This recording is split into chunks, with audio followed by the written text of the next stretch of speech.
Rugby League is back. Drum roll, please. You're a true Warriors fan. I have no recollection of that hot take. We don't all have to agree. It's good to be back. It's just a really boring thing. Oh, partner. Start winning some games. I think there'll be a lot of changes to the team. I've got them making the 8 for mine. Let's go.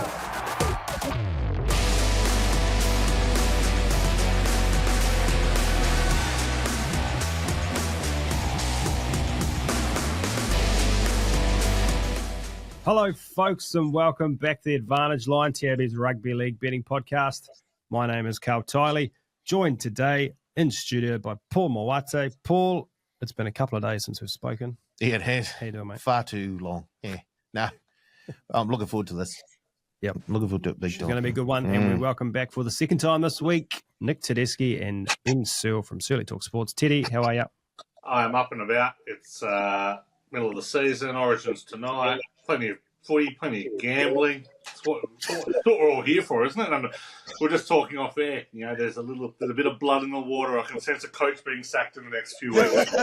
Nothing gets me fired. Nothing gets me through the mid-season malaise and knowing and Anthony Seibold's going to be resold and Todd Payton's going to be sent packing. That's exactly what I need. Silly, are you looking forward to anyone being sacked? Or Mate, I'm looking forward to hearing Teddy's thoughts on someone being sacked. Absolutely. That makes my week as well. But like Teddy said, footy and gambling, what more could you want? So let's return.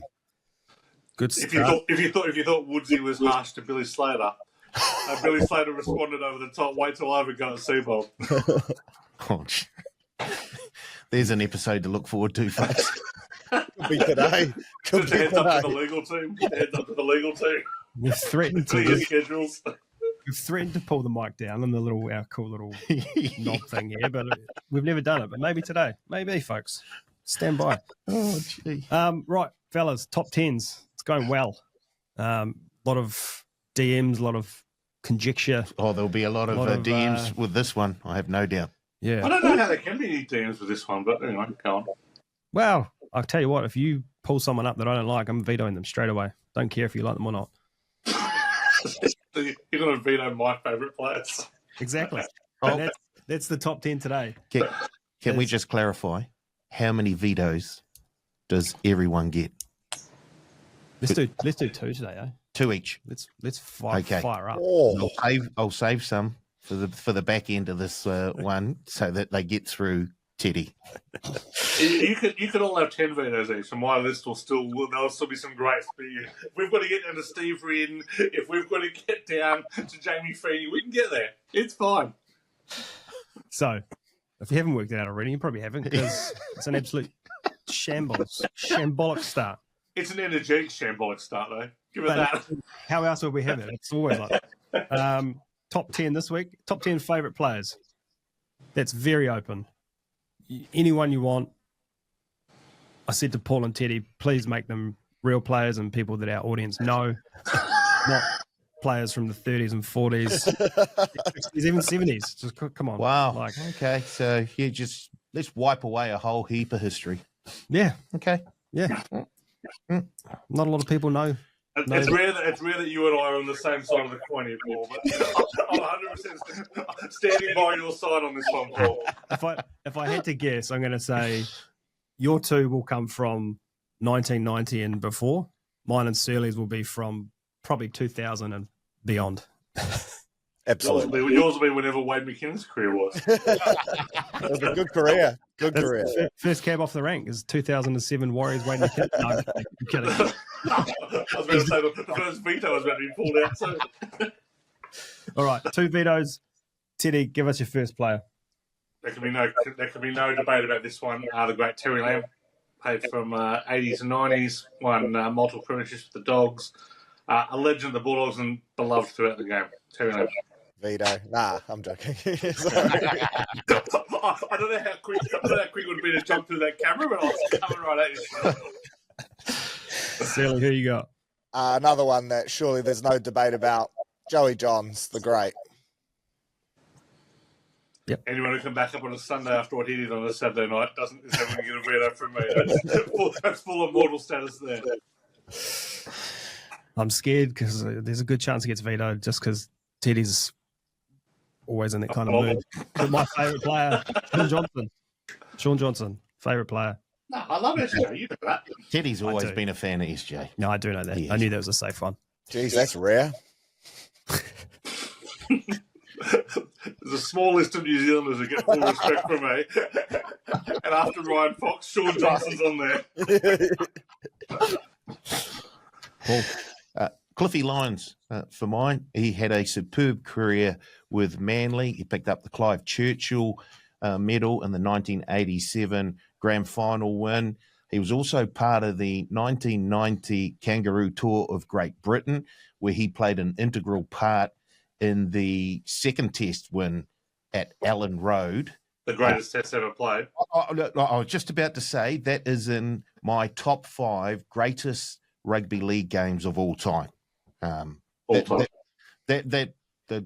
try that he scored. That I just love the way he would drift across, looking for a weakness in the defense of the opposition. He'd just drift across sort of like a raptor in Jurassic Park, who would be up against the perimeter fence, looking for a weakness to get out. Cliffy Lyons would do that. He'd drift across, and either the gap would open for him, and he'd go straight through, or he'd put someone else through the gap. Did he have real short arms? I tell you what, he's also. I like the fact that he didn't like to train. I feel that's two of the top 4 who didn't like to train. And he didn't mind having a pie and a cigarette either. So,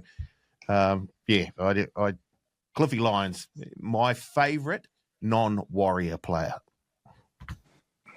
Bear with me. I'm really disappointed there's not a dinosaur noise on there.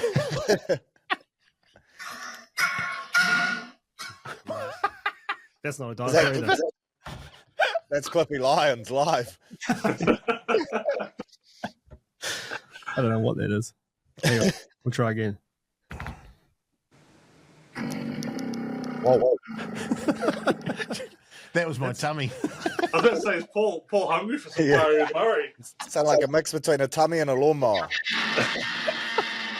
Well, for one of the great players, this has been nothing but insulting to the great players. Oh, all right. No veto? Cliffy Lyons stays? No, Cliffy Lyons stays. Good. Happy with 100% he stays. Good. We might have a list of 20 here. I'm sure there won't be a veto on this one because I've pulled out a very rare New Zealander. Not only a New Zealander associated with what's associated with rugby union. So this is very rare ground, but turns out winning multiple games and multiple semi-finals by kicking goals from the sideline, I get it for you. The great Darren Halligan, the chook. Hard not to love him, and still managing to graft a living by selling kicking tees and coaching kickers. So Darren Halligan for me. And stitching up Leka Halasima in one of the worst post-game interviews by an interviewer I've ever seen. Shout out to Darryl Halligan. I do notice you've gone 2 from 2 with doggies here, so... I thought a little spoiler alert. It could be 10 from 10. It could be 10. I figured. I went the original SJ.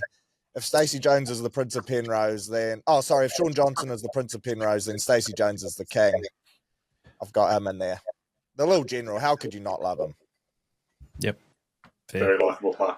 Mm-hmm. I had a night out in the town with Darryl Halligan once. It was wild. I'll tell you this story offline. He can drink. Yep, he can. Sounds like better than Carl as well. So can Jason Costigan. He was also present. My next one, Ali Lawatiti. Yes. He was on my list. It was electric to watch. Mm-hmm. So good. So much fun. Like, you think of Razzle Dazzle Warriors, he's the guy. Veto. Had a look at the Wikipedia page. Did you veto that? Yeah. Shut up. Shut up. Michael Jordan of rugby league. Are you kidding? I must have missed his 6 premierships, did I? He played 400 games. Looking at the Wikipedia page. I won't veto. You can't veto favourite players, but I would veto if I could. He was on my list, Carl, if that makes you feel better. Yeah, 2-1. I'm going to, and I'll veto Teddy from the pod. To be honest, I'm surprised it's taken to round 16. Join us next week with our guest, Darryl Halligan. Who you got, Paul? It was just a shame about Ali Lautiti that he probably left 2 or 3 seasons before. He had so much more to give. Well, and he dominated for Leeds. Yes. Yeah. And it's just... But he did get a few premierships over there, didn't he? For Leeds? I think he did. It was a golden era for Leeds, I'll say yes. Yeah. Without committing fully to it. Guess we'll never know. Yours, please, Paul. I'm going with Ellery Hanley. Carl, you were spot on with your pre-predictions here. Now, hold on. He made 202 appearances for Wigan and scored 189 tries, the bulk of which were when he wasn't on the wing. He took Balmain to the 88 grand final, where allegedly he was assaulted by Terry Lamb. He headbutted Terry Lamb's elbow and forearm at high speed. And was out of the game after that. I think if he stays on the field, Balmain win that grand final. But his ability, some of those tries that he scored were just individual to the max. He could tear a team apart.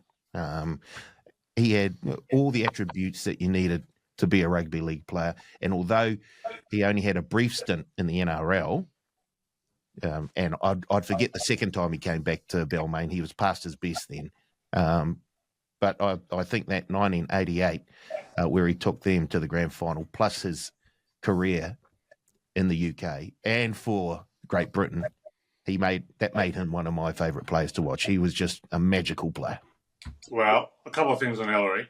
We won't delve too deep into his off-field antics, but anyone who knows about his off-field stuff knows what a remarkable time he had off the field as well as on the field. If you look at early in his career, he's good. He makes his debut and then goes missing for a couple of years. Wasn't an injury. Wasn't a suspension. And he made rugby league as popular as it's ever been throughout all of England in the 80s. Well, rugby league is very much a regional game in the UK. It's popular in the north, and that's it. Ellery Hanley was known across the UK and would have been, for people of a certain generation, of a certain age, would be the most well-known, would be rugby league. So, Ellery Hanley, absolutely including. Nice. Well, we've done 2 rounds, no vetoes. I reckon we do one more round. Okay. One more round. It's hard. 2 more rounds? Well, let's see. Let's see how long it takes. I'll give you a modern player because I've got taunt into it. I'm passing up on who I actually believe is your Craig Polymarinas and your Tony Grimaldis, and I'll put in a current player, a rare current player. If you Ryan say Pappenhausen, the Pap. Nice. Absolutely no one I love watching more in full flight than Ryan Pappenhausen. The way he moves off the ball, the way he moves with the ball, the way he's absolutely everywhere. Seeing him out for a couple of years was incredibly sad. Now, how well he's come back this year, great to see. So I am chips in the Pap. Is that a Gus Gould attempt there to lure Pap? There was some rumours he was going to the Dogs a couple of years back. Are you just trying to play the old Lockie Galvin card that Gus played, but with Pappenhausen here? I've never met Ryan Pappenhausen. I don't really know what he does.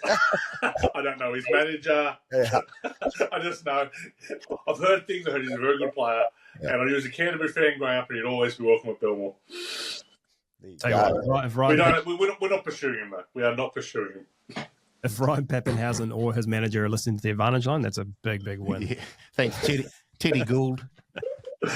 Well played, Teddy. I will go with Benji Marshall. There was no one I enjoyed more watching and trying to emulate and tearing hamstrings and calves in the backyard, trying to pull off that goosey into the left-right good night. His footwork was exceptional, and I think he was the SJ before the SJ.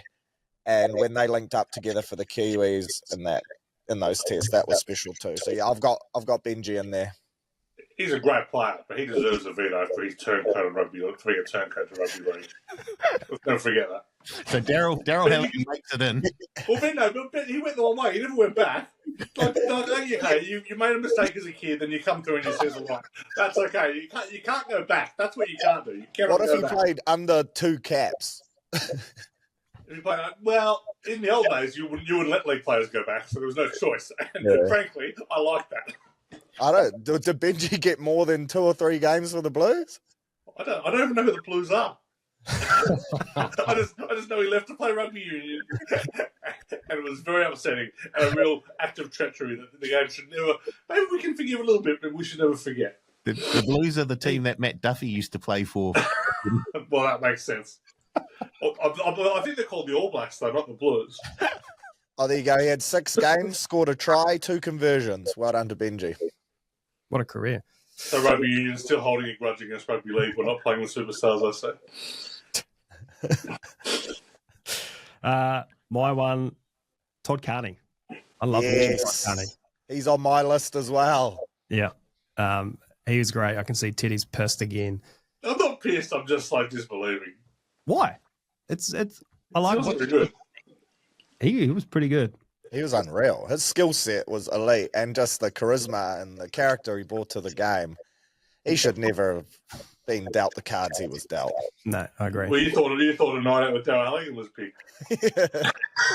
Honestly, to try going over Hillary and Todd Carney. You want to come home for a year. we'd pay a lot of money to have a night with Todd Carney.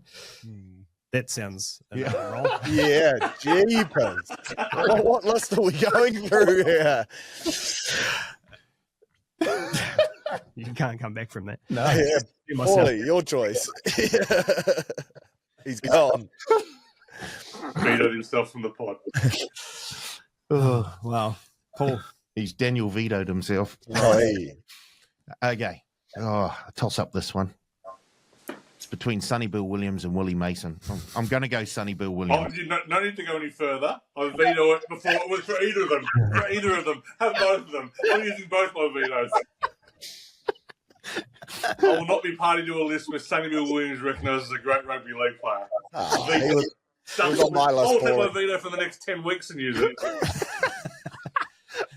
One of the greats of the game, had the ability to almost offload at will. Just offload his contract. Oh, gee, fishing's good today. You got yourself a whopper. Is that it? Yeah, we're good. We'll finish up there. Yeah. We'll finish up there. Team of top 12 this week. Well done. That was vetoed. Top 11. Team of 11. Top 11. All righty, good stuff. Let's go to the good, the bad, and the ugly. You did forget something in the run sheet, the betting update from last week. Oh, I did. I thought it was light. Thanks, man. I told you I phoned it in. No, I meant to message you that before. But we did good, bad, the ugly, then get to the betting. Paul needs some preparation time. It's really big. He does. Thanks for reading the run sheet this week. I just pretend not to read it every week, Carl. You know I read it every week. Okay, let's do the betting then. We'll do it now. Everyone have any good bets? Some good bets on the weekend. Well, I had Herbie Farmer anytime try scorer, which was one of the great. Big thanks to Cody Nicarima. And not only that, I also had Cody Nicarima anytime and Cody Nicarima last try. And then he went and scored the last. No, he went and scored the last try at 23. So Cody Nicarima has become a gambling god to me this week. So I'm surprised it didn't make your list. Now that's a list. Top 10 great betting rugby league players over the years. So that was certainly, I'd say, a pretty good weekend highlight. The other one was the Moral Gold Coast. Got another one.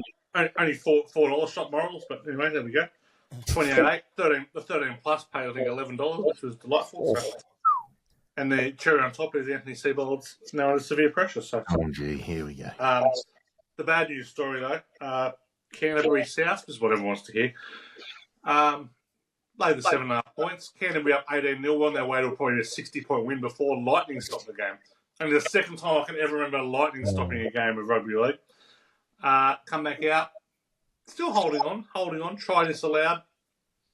This numpty Jake Turpin, who for some reason is in the team, comes on, gives away 3 penalties, goes to the sin bin. South score a chip and chase try off a knock on from the short kick off in the final minute to win by 6. Dogs. So, heading to the minus 7.5 punters. I think that's a sign. The Lightning was a sign from God that, Teddy, you've had enough wins this weekend. I'm taking this one off you. Well played, God. Unfortunately, that was the day. That was the day I was in church for a very rare time for my son's first communion. So you may all be right, Paul.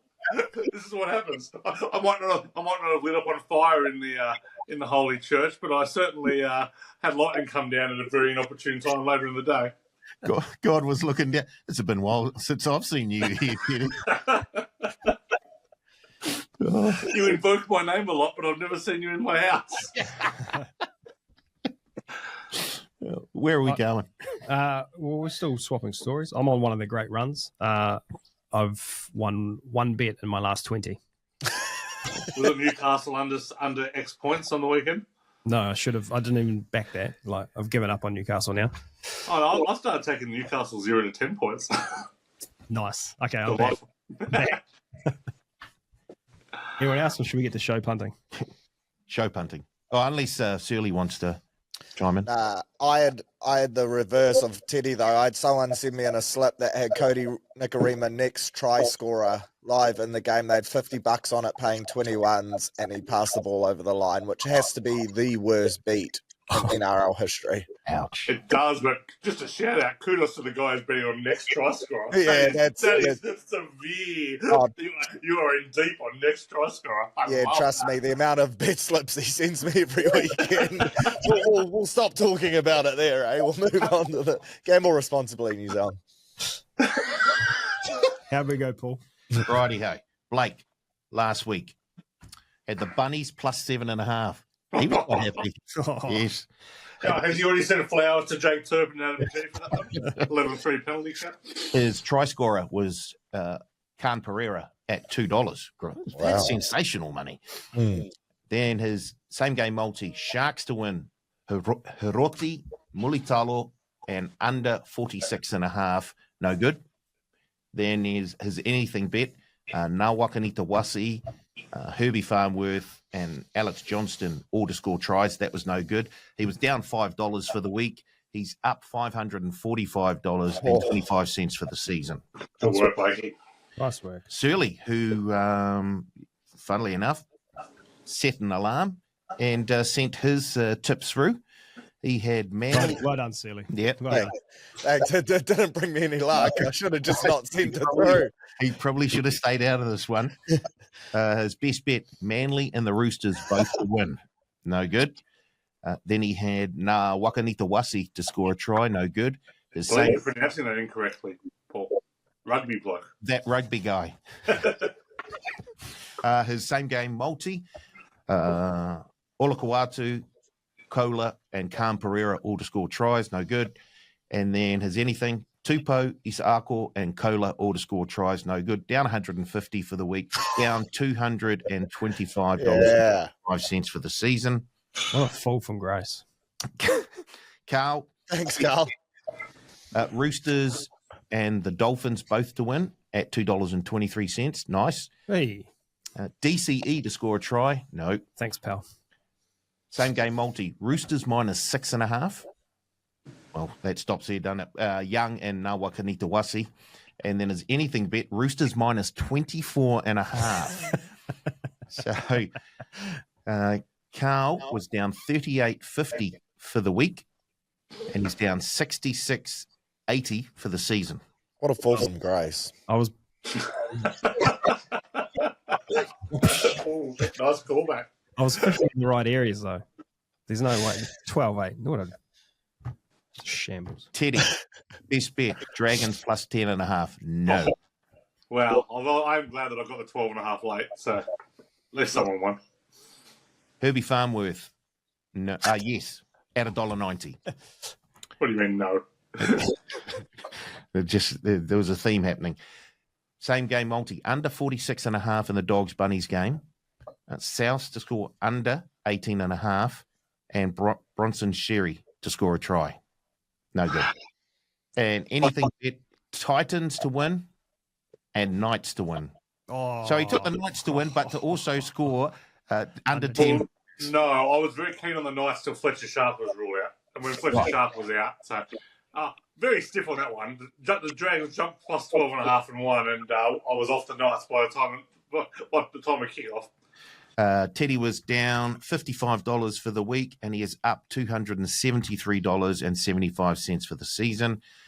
My best bet, Titans at $3.50. Try scorer Philip Sammy, no good.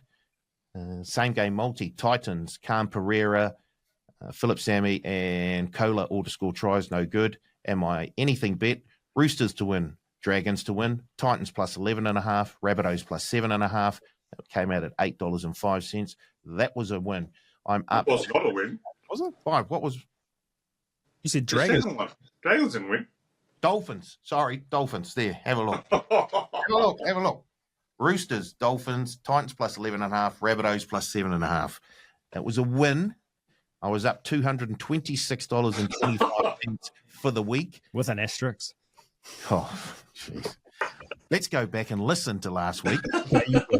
You do it. I already know what I said. And I'm down $11 for the season. I'm coming. Wait, you are flying. Just hardcore from the back there. Look out. I reckon next year, Teddy, we run the spreadsheet. Pakistan. I'd have a lot more confidence if one of us run the spreadsheet.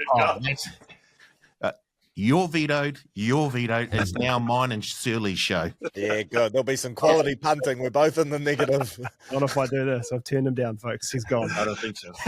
Look, you say it'll be a bad podcast for punting. I saw Paul trying to get the studio set up last week as if this is getting on air. I had to call someone up to help me over the phone.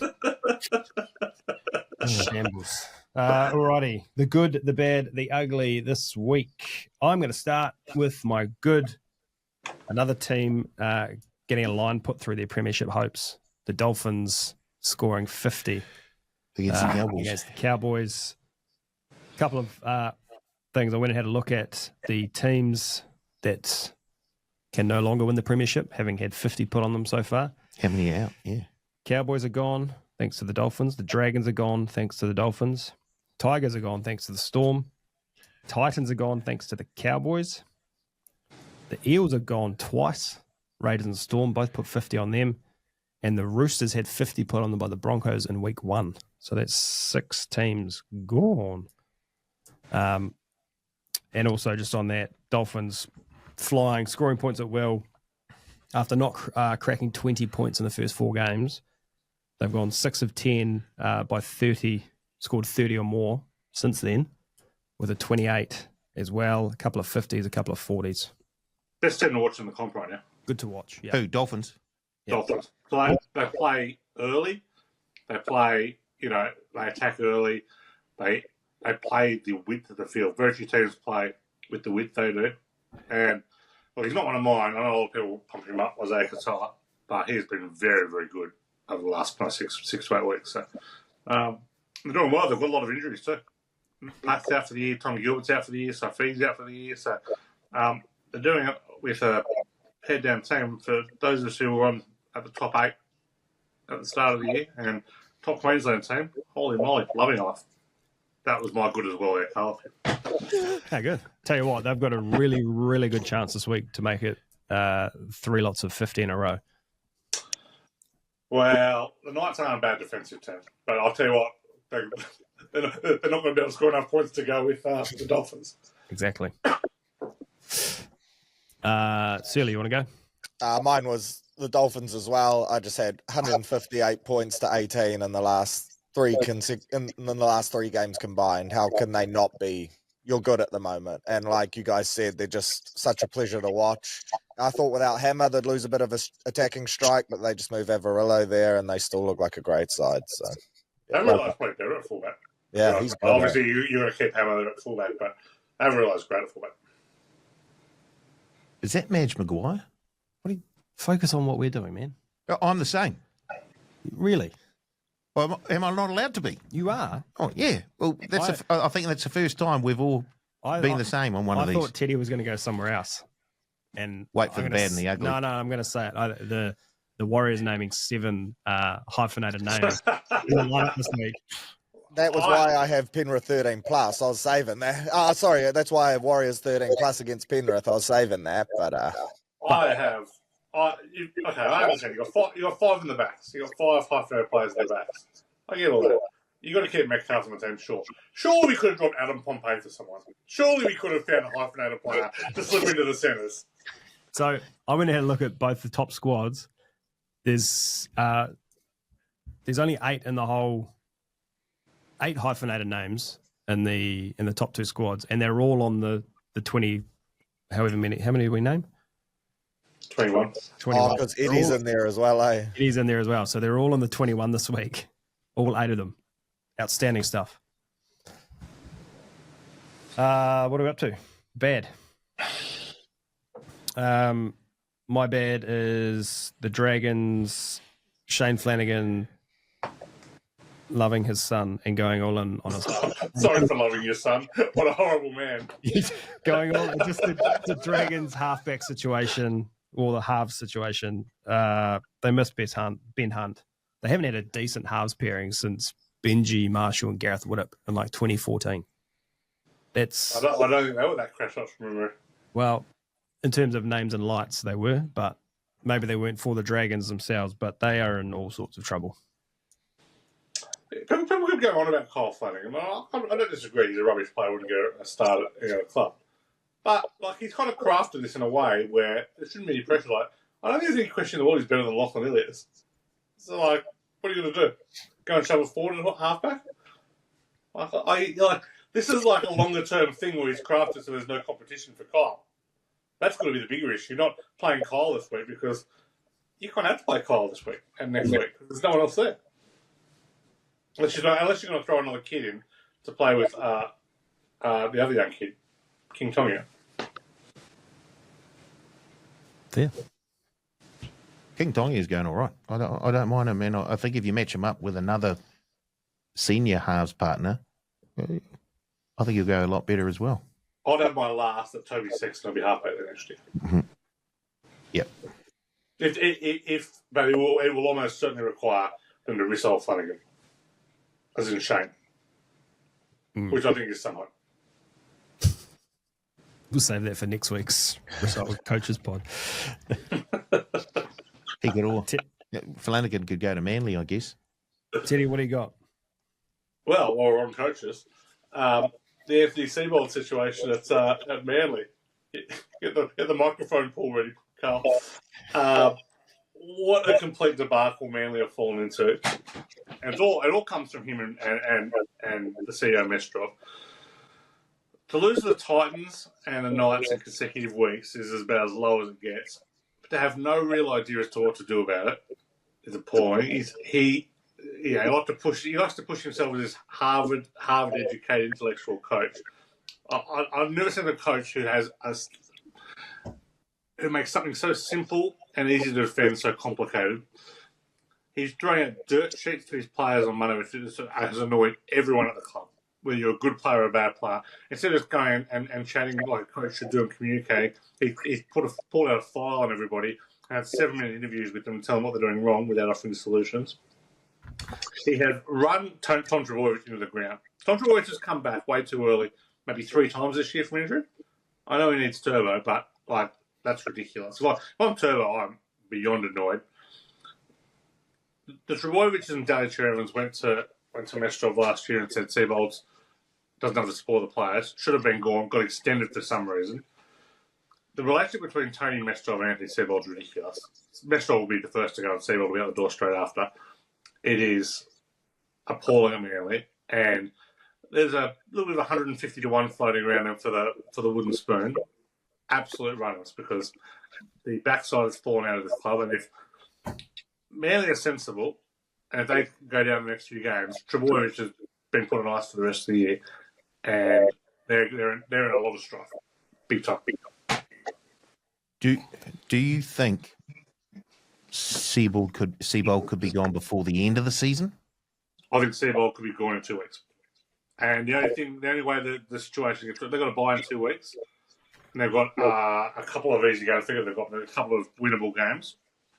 If they lose those, Mestrov is he's very tight with Seibold, but he's also a politician to the core. And as we saw with the chairman thing, he will throw Seibold out, but then depends on him at the end of the year. So they do say though, if he survives to the end of the year, it's only a 6-month payout. If he gets sacked this year, 12-month payout. So privately owned, the Pens aren't the richest people in the world, but no one's crying broke for them in terms of it's not unlimited cash like you got at clubs like the Broncos and the Bulldogs, stuff like that. So we'll see what happens there. But he's done. Like, he's zero chance in coaching next year.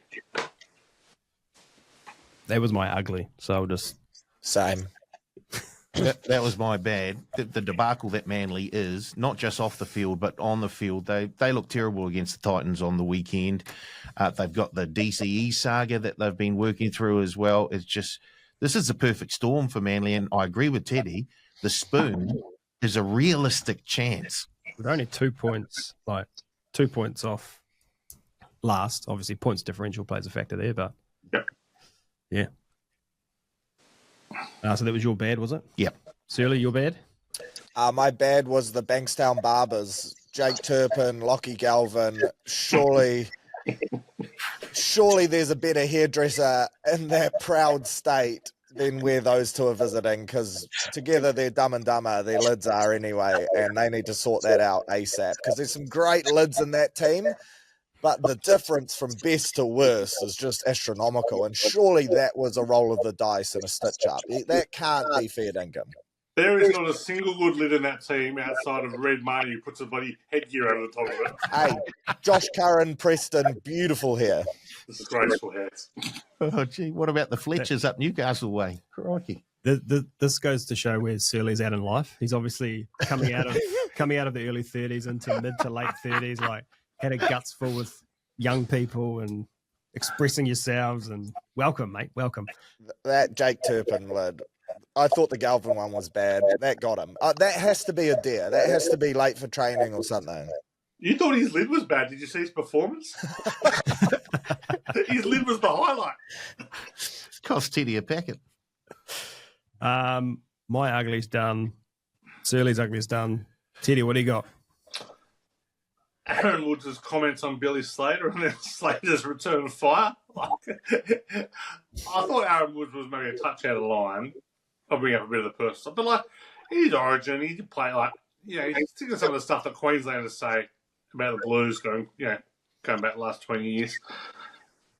Bit over the top, maybe, but for Slater to come out and invoke Paul Green's death a week after, I thought was disgraceful. Absolutely disgraceful from him to do that. He had every right to reply. He had a week to consider it, and that was his considered response. I thought that was utterly obscene, to be honest. And if I'm the Green family, if I'm anyone associated with that, I'm appalled at that being brought up in that situation. Whatever you like, I love Billy Slater's player. I loved him. He was very close. I've got him written down in my list of players we were talking about earlier. He was a grub, though. He did get Scandals in the face. He did call out. He did call out Corey Patterson for being soft when he was dealing with depression. He's got a long history. I am certainly not one to want to invoke Michael Maguire. A quote from Michael Maguire, but those in glass houses probably shouldn't be throwing stones. So I think he probably should come out, dismissed it, had a go at Woods for losing any number of series for New South Wales, for being one of the most overrated props over the last 10 years. But I think going out and invoking Paul Green's death was way over the top. I think that's really taken away from his Origin. I think it's really undermined, probably the wrong word, but I think it's gone beyond the pale for mine. Yep. Yours, Paul? Not as emotional as Teddy's. No, very much an anticlimax, unfortunately. We can skip it if you like. It's to do with the Cowboys. You don't let someone come into your house and put 58 points on you. Careful, our boss supports the Cowboys. They were disgusting. That's a good way to leave it. And let's move on to the grid. If you are playing along at home, go check out nrlgrid.com. It's not a free ad, but go check it out and play the game. It's just fun. It's just fun to do. Still getting people saying, I'm not sure what the grid is. Well, go have a look. nrlgrid.com. Stop being lazy. Go find the grid for 17th of June. That is a Tuesday. You'll struggle to find a shorter website either, nrlgrid.com. That's not a long word. Across the top today, our man, Jack Bird, teammate, has played for the Raiders, debuted as a teenager. Down the left, played for the Broncos, played in 2018, played for the Sharks. Teddy, your top row, please. Well, Jack Bird. If we're naming our 10 least favourite players of all time, Jack Bird will certainly be in my list. So. We've come up with another list. Oh no, I do love a little drive-by in an NRL grid as well. I think it's all positive, and poor old Jack Bird's just copying it. Jack Bird teammate Broncos, Tom Obachek, brain 1.27. Canberra Raider, Brisbane Bronco, Reece Robinson, didn't serve me so well this week, 4.42. The Boozer teenager, Brisbane Bronco, not the Crocodile Hunter, but was in the car with Todd Carney, Steve Irwin, Wizard 0.05. You are kidding. Wow. What? But 0.05 was the lowest score, wasn't it? I'm not sure, but I don't think he played many games. He's more known for being in the car with Todd Carney. Shout out to the Crocodile Hunter. Loved it. It was good. Silly, what do you got? Everyone outside of Australia loved him. People in Australia don't care that much. Fun little fact about the Crocodile Hunter. Okay, my grid. Jack Bird, teammate Broncos, Shibasaki, Wizard 0.70. Canberra Broncos, cousin of the great John Olomu, Andrew Lomu, brain 2.06. And debuted as a teenager, Broncos, Jaden Sewer 1.52. Okay, I thought I was going to be on the podium. I'm not going to be on the podium this week. The favourite salutes then. That's a moral.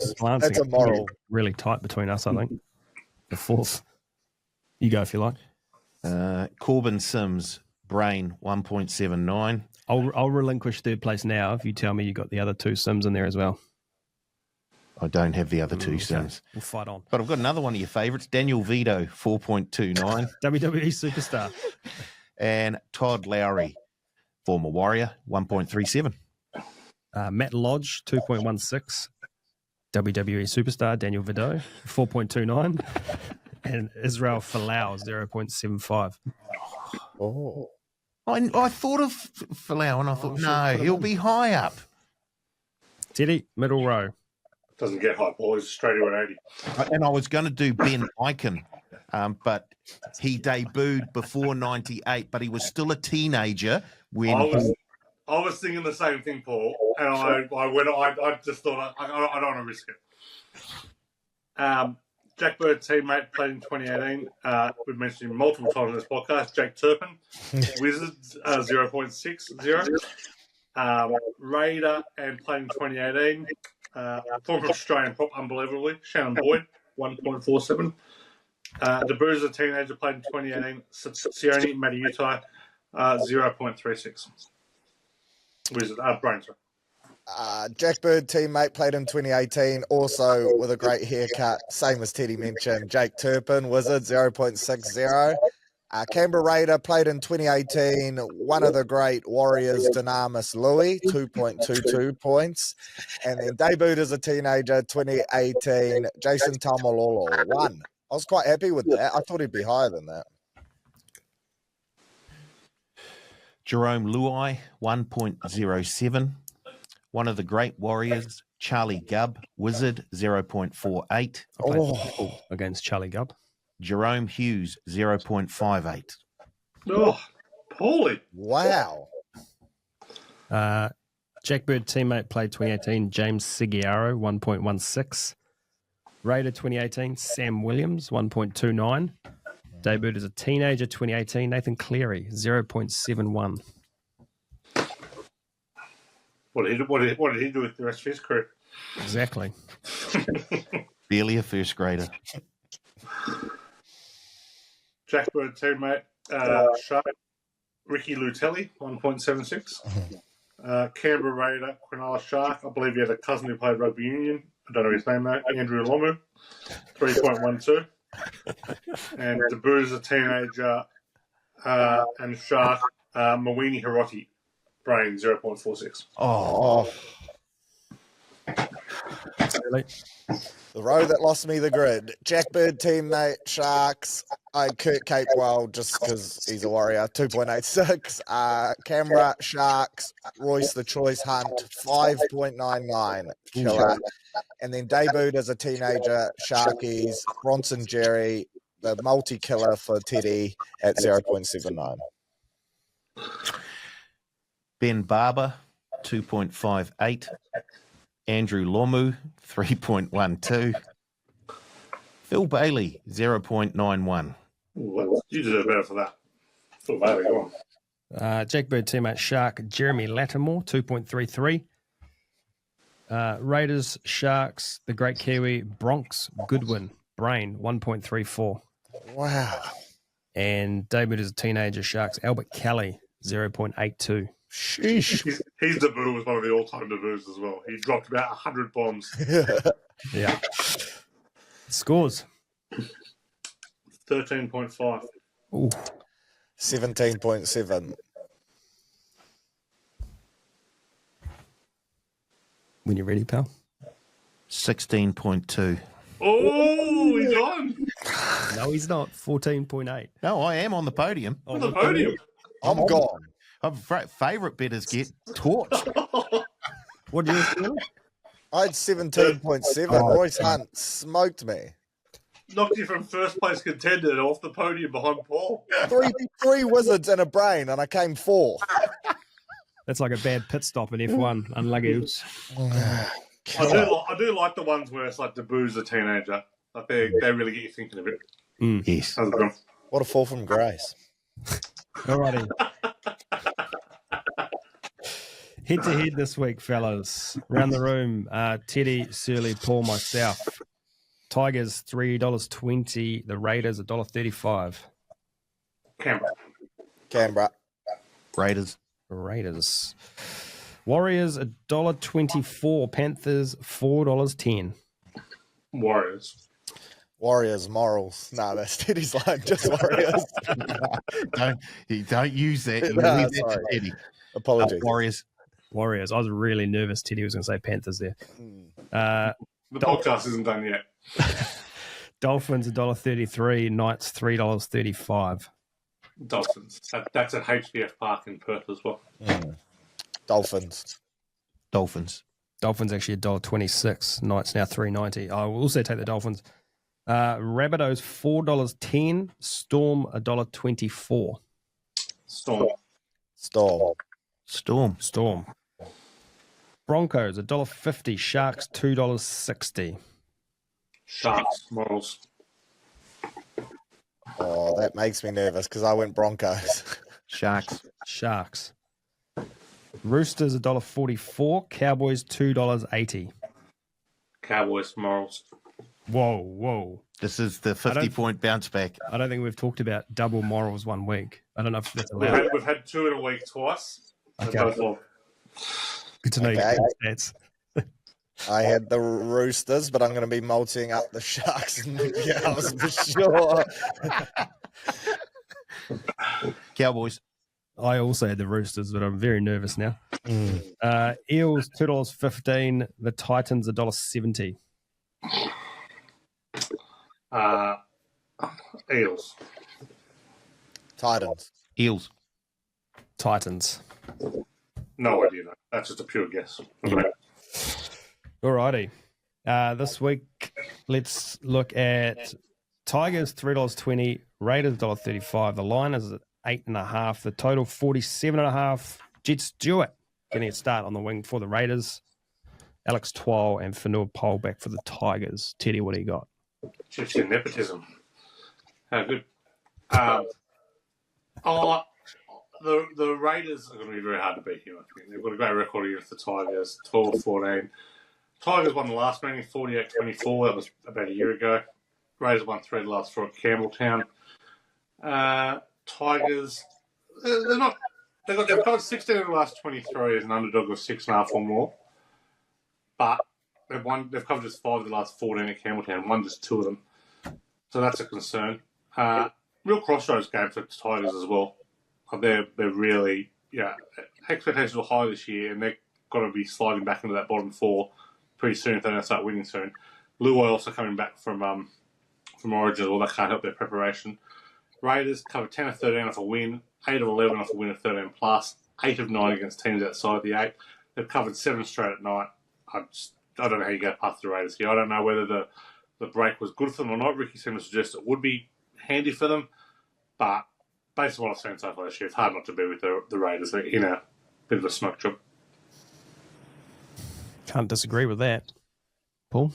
Yes, the Raiders are the better team. So, well, they are. There's a reason they're in the top 2 at the moment. They've been playing some very, very good, consistent footy.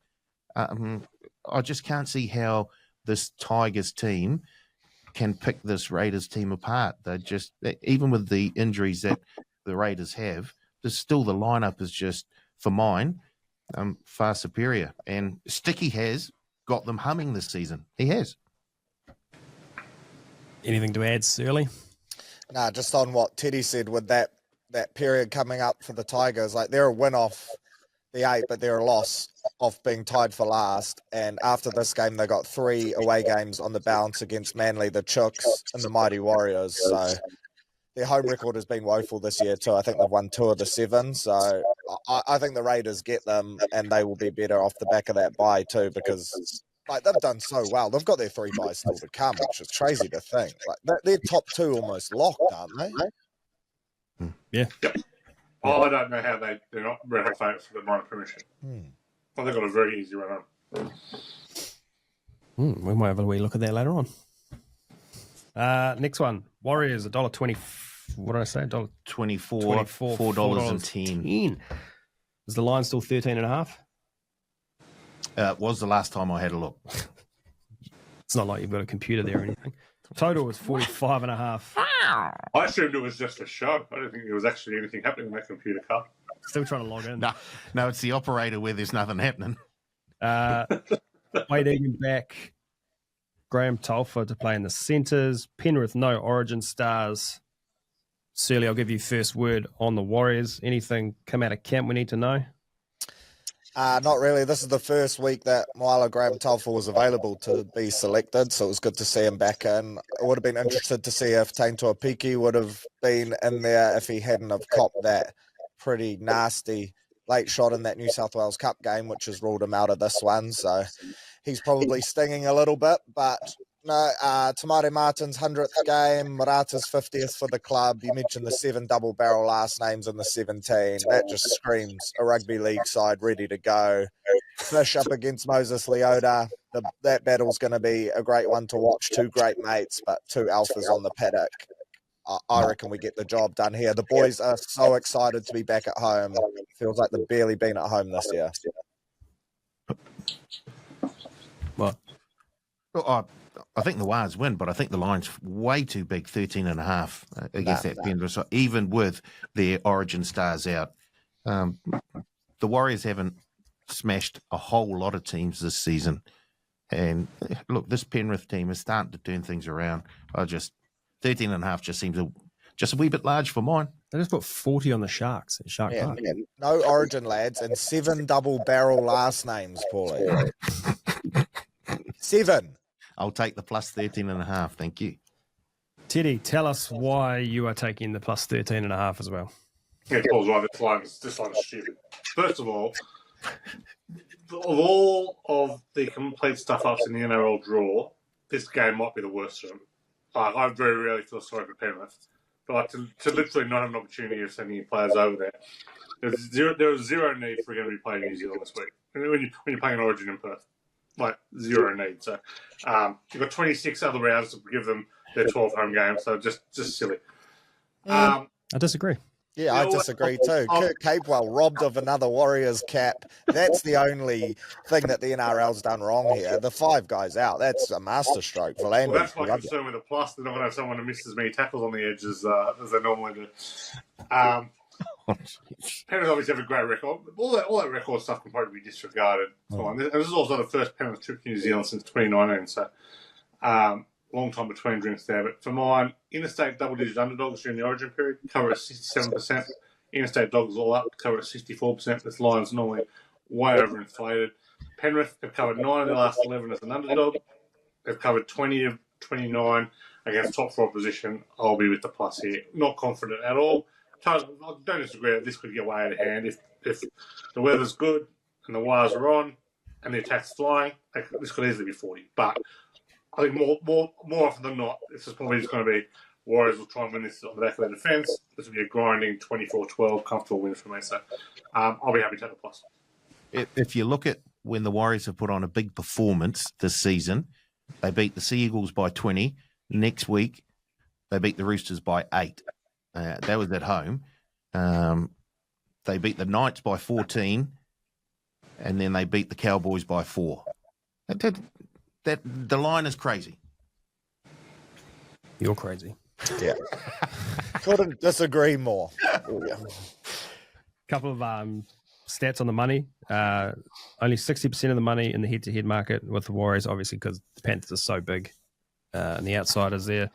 DWZ best backed anytime, followed by Thomas Jenkins, RTS, Halasima, and Metcalf. DWZ best backed first. Be 3 games in a row if he does that. Followed by Metcalf, Roger, and Aaron Clark at $41, who I don't think's crashed over yet. No, but I've been on him every week, and he's going to salute eventually. Yeah. Next one, Dolphins $1.33. I think I messed that up again. $1.33. Knights $3.35. The line. Did I get it right? $1.26, $3.90. Wow. Line is 10.5. Thanks. Total's 46.5. Hammer named to back up. Dom Young back to the Knights.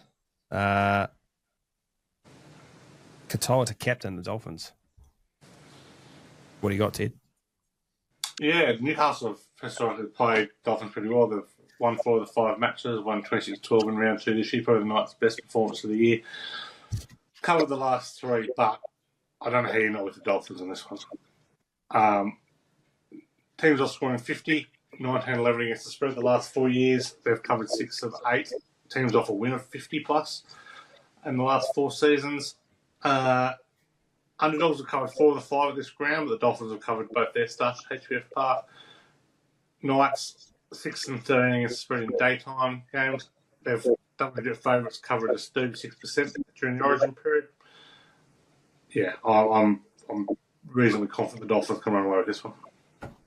Just in their attacking form, they've got too much going for them. Right? Yeah. Surly? Yeah, I'm on Finn's 13+. The Knights have another halves combo. You'll have to see it. I just think the Dolphins are going to be too good, surely. Even though they don't really like going to Perth, they're just in red-hot form at the moment. Is Katoa one of the youngest ever captains? Surely. He'd have to be, wouldn't he? Yeah. Patrick Carrigan, I think, would be up there. When he captained the Broncos, when Sebo made him captain a few years ago at the Broncos, but he'd be right up there. Dolphins. What I've seen from them over the last 3 or 4 weeks, it appears that they've sped up their just around the play the ball area, even just by fractions of a second. That starts adding up, and that then gives the likes of Hamiso Tabuai-Fidel the opportunity to create havoc out wide. I do like the way that they have started to evolve their game over the last month or so. So Dolphins. You talk about Pappenhausen before, Teddy, watching him in full flight. The Hammer's another one. Watching him in full flight is special.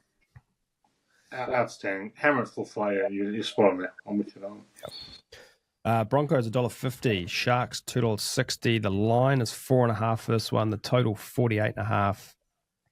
Talakai into the centres for the Sharks. Carrigan and Haas named to back up. I had a note here saying really keen to see what the stats say here, Ted, because I want to back the Sharks, but they haven't been great. But you said morals, so that's good enough for me. Don't worry about the Sharks numbers. Look at the Broncos numbers. First of all, Michael Maguire, 53-94 in his last 7 seasons as a head coach. Broncos have covered just 3 of 18 at Suncorp, 1 of 11 off a win, 0-7 against the spread off a win of 13+. Failed to cover any of their last 4 off scoring 40. Covered just 3 of 12 day games. Wow. There you go, that's enough. Interstate underdogs cover 64%. The Sharks, good travelling team. Covered 11 of 16 on the road. Covered 7 of 8 interstate, getting at least a try start. They've got 8 of 11 getting a try start anywhere. Covered 9 of 13 day games. Chips in job, the Sharks. They should be favourites. I and a former host on this show both priced this up. We both priced Cronulla as favourites this one. So I cannot believe that 4.5 is being offered here. That is absolutely ridiculous. Silly, you backing the Broncos this week?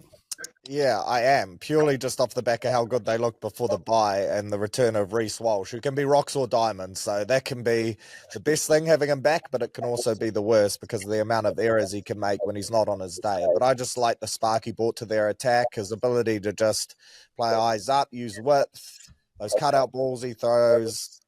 I am not that impressed with the Sharks. Ever since they bet Melbourne, for me, they've been pretty average, even though they bet the Dragons the other week. That wasn't exactly a clinical performance. So I like the Broncos at Suncorp. They've won 9 of their last 12 against the Sharkies, and I reckon they get it done as long as Payne and Paddy back up. I like the Sharks. I like the Sharks plus the points. I have been encouraged by them. In fact, I did enjoy their comeback against the Dragons last time out, and they'll take a lot out of that. Like, Ero is a big loss for them in the centres. He did a hell of a lot of work both on defence and created a whole lot on offence as well. So Talakai, he's got some big shoes to fill, but just across the board, I think the Sharks are just playing better as a team than the Broncos at the moment. Yep. Last one, Roosters $1.44, Cowboys $2.80. The line is 7.5. The total 48.5. All the Origin stars have been named. Teddy, another morals call here. Get in the queue. Cowboys, absolutely sensational bet this week. Normally you get these big lines as the team they got flogged the week before against good teams. I'm not convinced the Roosters are a good team right now. They look very ordinary. They should have lost to the Knights. They were ordinary last week. They've been ordinary for a few weeks. And you only get that with young teams. So there's certainly some upside with the Roosters, but more from the night, you're going to get a pretty average-looking side from mine this year. Teams are conceding 56+, cover at 70% since 2008. Teams with a loss of 50 cover at 69%. Interstate underdogs during the origin period cover at 64%. The Cowboys covered 12 of 19 off a loss of 13 or more. Covered 7 of 9 interstate games. Covered 5 of 6 off a loss of 30+. Roosters covered just 7 of 20 night games. 15 and 21 against the spread when favoured by more than the converted try. Just an absolute max bet, maybe a double max bet job on the Cowboys here. Gamble responsibly. Safely. Silly? Yeah, I'm denied about this one. Roosters at home, but they've lost 4 of their last 5 at Allianz, so it's hardly a home ground advantage. But yeah, after watching the Cowboys last week, and the Roosters were woeful too, but the Cows were just so bad. Both had plenty of Origin stars potentially backing up as well. I just went with the Chooks, but I didn't feel confident about it. It was a coin toss for me. If Dearden doesn't play, does that change anything? Yeah, for sure. Yeah. I'll still be backing him, but it'll only be a single max bet job, not a double max bet job. Plus 7.5 all day. Thank you very much. Yep. All righty. Let's go to betting. Let's knock this thing on the head. $50 best bet, $50 try scorer, $25 same game multi, and $25 on anything else. Teddy, what do you got? What have I got? Sorry, just putting on a same game multi for the Stanley Cup Game 6. Don't mind me. Best bet North Queensland plus 7.5. 3. Try scorer Herbie Farnworth again. I cannot believe the price tag. $2.20. Not only is he a ridiculous price, in a ridiculously good form, they're trying to extend the streak. Yeah. They're doing everything they can for him. So he should be $1.50. Same game multi. Normally I'm not confident with their same game multis, but I am red hot confident with this one. Herbie, Hammer, Bostock, all scoring tries, $6.21. Thanks for coming. And any other Cronulla plus 4.5 into under 49.5 Gold Coast Parramatta at $3.61. A little stat on that one for the punters out there that will enjoy this. 2 bottom 4 teams play each other.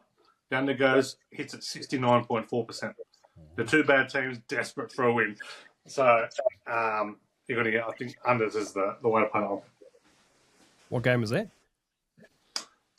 Gold Coast, Parramatta Gold Coast. Oh, yeah. Yeah. A little double thing. Shirley, what do you got?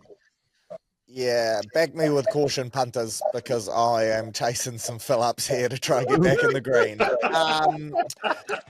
My best bet, Dolphins 13 plus at $2.10. My anytime try scorer, Ethan Strange, 3 tries in his last 2 games, 2 tries in his last 2 against the Tigers, paying $3.70. Some good value there. My same game multi, Isako, Herbie, and the Dolphins 13 plus at $9.78. And my anything bet, I've called this one the LCM. It's one of the great childhood lunchbox fillers. I'm looking for a fill up. Luke Chanel Marata, $58.25. Go the Mighty Warriors. Tell you what, having kids, the LCMs have come back to the pantry. Still very good. They are. What are LCMs? Like little marshmallow rice bubble bar things. Don't know. They got little sprinkles on the top. You can get different flavors, different varieties of the sprinkles, and this is one of the great sprinkling of try scorers. Is this a New Zealand thing or is this a global thing? I see it's global, but Go investigate. I will. Well, you got me interested. Here's a print. I've stopped putting on a second same game multi for the Stanley Cup to listen to this. What have you got, Paul? Best bet, Cowboys to win, $2.80. Try scorer, Luke Metcalf at $2.45. Same game multi, Panthers plus 13.5. Roger Tuivasa-Sheck to score a try, Luke Metcalf to score a try. That comes out at $11.70. Anything bet. Lowest scoring team for round 16, Newcastle Knights at $6. Love that. My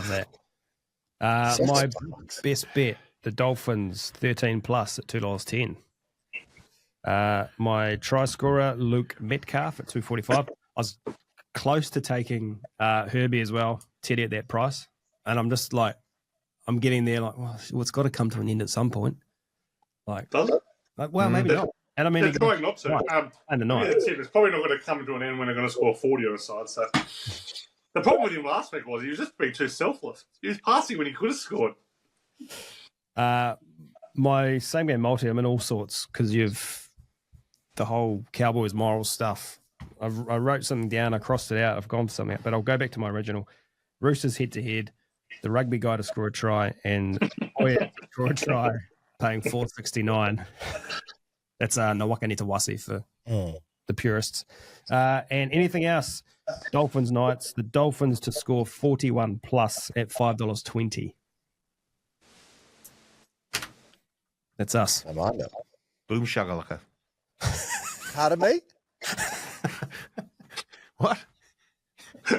I think Paul's having a stroke. Yeah, what was that? That was like a Block and Roach commentary, Darryl Halligan moment right there.